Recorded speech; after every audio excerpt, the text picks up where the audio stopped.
थाना अंतर्गत हलदीपदा सरस्वती शिशु विद्या मंदिर सप्तदश वार्षिक उत्सव रविवार अनुष्ठित हो जाइछि।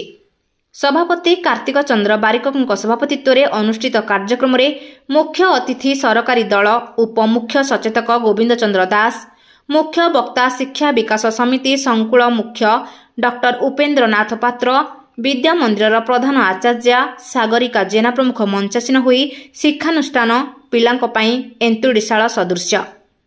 एही एंतुड़ीशाल रे नियोजित गुरुमा गुरुजी मानक प्रचेष्टा पिलांकु उत्तम नागरिक भावे गढ़ी तोलिबारे प्रमुख भूमिका ग्रहण करिथाय बोली वक्तव्य कहिथिले। आचार्य सविता राणा अतिथि परिचय प्रदान करिथिबा बेले जुग्म संपादक महेंद्र साहू कार्यक्रम परिचालना करिथिले। कोषाध्यक्ष शरदचंद्र जेना समेत विद्या मंदिर समस्त गुरुजी गुरुमा अभिभावक उपस्थित थिले। कार्यक्रम प्रारंभ में छात्र छात्री द्वारा आवाहनी संगीत परिवेषण होइथिला। कृति छात्र छात्री को अतिथि द्वारा सर्टिफिकेट प्रदान कर दिथिला। उपसभापति बंशीधर साहू धन्यवाद जणाइथिले।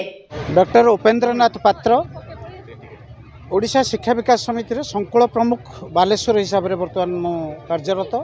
आज जो सरस्वती शिशु मंदिर विद्या मंदिर जोग देते मुख्य वक्ता भाव में कौन उपदेश कुनी कुनी पिला कौन संदेश अभिभावक मान देखु ये जो सरस्वती शिशु विद्या मंदिर रही ये हूँ गोटे समस्त पिला मानकर सर्वांगीन विकास करिवार लक्ष्य एवं जो पिला रहिबे जो पिलाटी निजर परिवार निजर बापा माँ एवं निजर समाज एवं निजर राष्ट्र को भल पाउथिबो ये मुख्यतः आम यही शिक्षा से दौचु एवं ये शिक्षाटी पाइबापी हेले आमर जो भारतर जो कोटि कोटि वर्ष पूर्व जो पारंपरिक शिक्षा रही से शिक्षा पद्धति को गोटे उदाहरण देवी।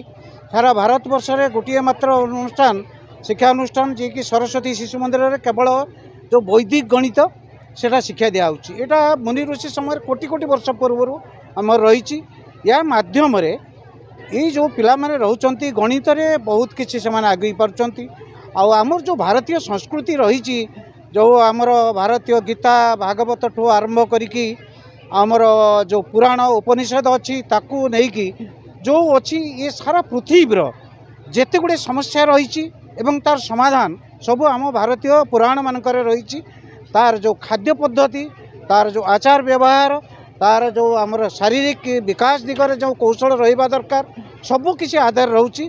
अर्थात आमर ये सरस्वती शिशु मंदिर आम भारतीय पानी पवन भारतीय खाद्य ताकू नेकी एक उन्नत परिकल्पना करि परिबो जहा द्वारा भारत वर्ष विश्वगुरु होई परिबो। या होची आमर परिकल्पना। चंद्र बारिक सभापति हलदीपदा शिशु मंदिर।